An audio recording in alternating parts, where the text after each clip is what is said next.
நாடளாவிய ரீதியிலே அதிபர் ராசேலினுடைய சம்பள முரண்பாட்டினுடைய பிரச்சனைக்கு தீர்வை வேண்டி இலங்கையினுடைய 100 கல்வி வலயங்களிலும் வலய கல்வி அலுவலகங்களுக்கு முன்பாக இந்த கவனஈர்ப்பு போராட்டம் நடைபெற்றுக் கொண்டிருக்கின்றது.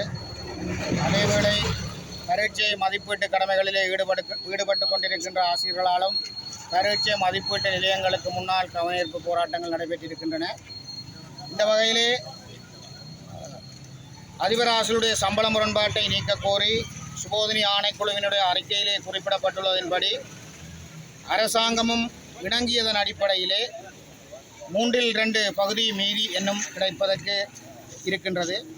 அந்த வகையிலே கடந்த வரவு செலவு திட்டத்திலும் அதிபர் ராசேலுடைய பிரச்சினை தொடர்பாக கரிசனை கொள்ளப்படவில்லை. ஆகவே இந்த அதிபர் ராசேலுடைய சம்பள முரண்பாட்டு விடயங்கள் தொடர்பாக விரைவான தீர்வை கோரி அதிபர் அரசியல் தொழிற்சங்கமாக நாங்கள் கவனஈர்ப்பு போராட்டத்தை இன்று முன்னெடுத்திருக்கின்றோம். கடந்த வருடம் நாட்டினுடைய அசாதாரண சூழல் காரணமாக எங்களுடைய இந்த போராட்ட வழிமுறைகள் தாமதப்படுத்தப்பட்டது.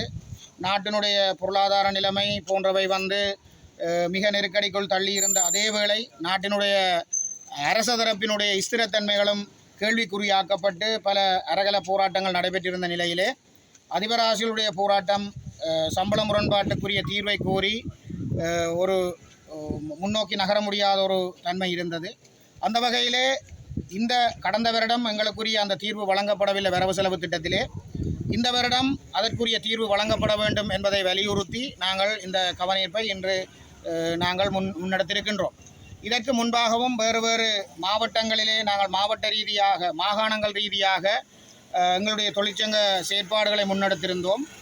ஆனால் அரசு இவை தொடர்பாக ஒரு சாதகமான பதிலை தெரிவிக்காது மாறாக இந்த சம்பள முரண்பாடுகள் இருப்பது தொடர்பாக ஒரு புதியதொரு ஆணைக்குழுவை ஜனாதிபதி ரணில் விக்ரமசிங்க தான் நியமித்திருப்பதாகவும் அந்த தீர்வின் அடிப்படையிலே 3 மாத காலங்களுக்குள் அவர்களுடைய அந்த பரிந்துரைகள் கிடைக்கப்பட வேண்டும் என்கின்ற கோணத்திலும் சில நழுவல் போக்குகளும் காலத்தை இழுத்தடிக்கின்ற தன்மைகளும் நடைபெற்றிருக்கின்றன.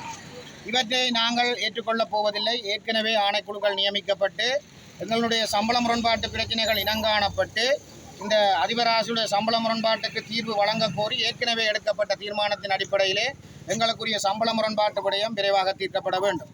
அந்த வகையிலே நாங்கள் எதிர்வருகின்ற 26ஆம் தேதியும் முதற்கட்டமாக நாங்கள் நாடளாவிய ரீதியிலே பணிப்புறக்கணிப்பு செயற்பாட்டிலே அதிபர் ஆசிரியர்களாக ஈடுபட இருக்கின்றோம். இந்த வகையிலே இந்த பிரதானமான சம்பள முரண்பாட்டு கோரிக்கையோடு சேர்த்து மாணவர்களுடைய போசாக்கு பிரச்சனைகள், மாணவர்களுடைய கற்றல் செயற்பாட்டுக்குரிய வசதி வாய்ப்புகளை இந்த அரசாங்கம் ஏற்படுத்தி கொடுக்க வேண்டும் என்ற கோரிக்கை, அதேவேளை அதிபர் ஆசிரியருடைய பதவி உயர்வுகளிலே காணப்படுகின்ற தாமதங்கள், இடையூறுகள் தொடர்பாக இருக்கின்ற பிரச்சனைகள், அதிபர்களுடைய சம்பள முரண்பாடு விசேடமாக அமைச்சரவை உபகுழுவிலே காணப்பட்ட விடயங்கள் தொடர்பாக விரைவாக அதற்குரிய நடவடிக்கைகள் மேற்கொள்ளப்பட வேண்டும் என்ற கோரிக்கைகளையும் வலியுறுத்தி இந்த போராட்டம் நடைபெற்றிருக்கின்றது. இனிவரும் காலங்களிலே இந்த அரசாங்கம் இதற்குரிய சாதகமான பதிலை தொடர்ச்சியாக இழுத்தடித்து கொண்டு செல்லுமாக இருந்தால் எதிர்வரும் காலங்களிலே நாடளாவிய ரீதியிலே கடந்த காலங்களிலே ஏற்பட்ட தொழிற்சங்க போராட்டங்கள் போன்று எந்தவித நெருக்கடிகள் வந்தாலும் ஜனநாயக ரீதியாக முன்கொண்டு செல்லுவோம் என்கின்ற விடயத்தையும் இந்த இடத்திலே அரசாங்கத்துக்கு தெரிவித்துக் கொள்ள விரும்புகின்றோம். இன்றைய இந்த போராட்டமானது ஆசிரியர் அதிபர் தொழிற்சங்க கூட்டமைப்பாலே ஏற்பாடு செய்யப்பட்டு 101 வலயங்களிலே இந்த போராட்டமானது மேற்கொள்ளப்பட்டு கொண்டு வருகின்றது. அந்த வகையிலே இந்த யாழ் மாவட்டத்தை பொறுத்தவரையிலே நாங்கள் இன்று இந்த போராட்டத்தை, அதாவது 2021ஆம் ஆண்டில் 1/3 பகுதியை நாங்கள் பெறுவதற்காக 120 நாளுக்கு மேலாக இந்த போராட்டத்தை நாங்கள் மேற்கொண்டு அதில் வெற்றியடைந்து அதில் ஒரு பகுதி 1/3 பகுதி எங்களுக்கு கிடைத்திருக்கின்றது. மிகுதி 2/3 பகுதி எங்களுக்கு இன்னும் கிடைக்க இருக்கின்றது. எனவே அந்த சுபோதினி அறிக்கையிலே அரசாங்கத்தாலே முன்வைக்கப்பட்ட, அரசாங்கத்தாலே ஏற்றுக்கொள்ளப்பட்ட அந்த சம்பள முரண்பாடு இருக்குது என்பதை உணர்ந்து அந்த அறிக்கையிலே சொல்லப்பட்ட விடயங்களை நாங்கள் இன்று போராடி பெற வேண்டிய துப்பாக்கிய நிலைக்கு நாங்கள் தள்ளப்பட்டு கொண்டிருக்கின்றோம். உண்மையிலேயே இந்த போராட்டமானது ஆசிரியர்கள் விரும்பி இறங்கியதல்ல. மாறாக நாங்கள் சென்ற வருடம் இந்த போராட்டத்தை ஆரம்பிக்க இருந்த வேளையிலே 2024ஆம் ஆண்டு வரவு செலவு திட்ட அறிக்கையிலே உங்களுக்கான முரண்பாட்டு பிரச்சனையானது தீர்க்கப்படும் என்று சொல்லி வாக்குறுதி வழங்கப்பட்டிருந்தது. இருந்தும் அந்த வாக்குறுதி நிறைவேற்றப்படவில்லை.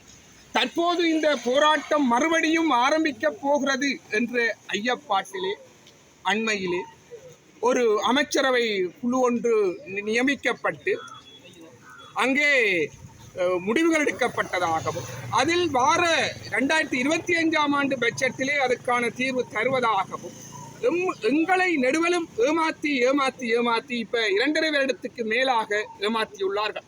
எனவே நாங்கள் எங்களது போராட்டத்தின் மூலமே எங்களது உரிமையை பெற வேண்டிய துப்பாக்கிய நிலைக்கு நாங்கள் தள்ளப்பட்டிருக்கின்றோம்.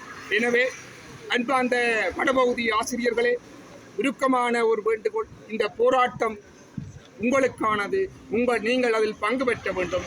26ஆம் தேதி நீங்கள் அனைவர் சுவையின விடுமுறையினை அறிவித்து நீங்கள் கொழும்புக்கு செல்லக்கூடியவர்கள் அந்த பாரிய கொழும்பில் அந்த போராட்டத்தில் பங்கு பெற்ற வேண்டும்.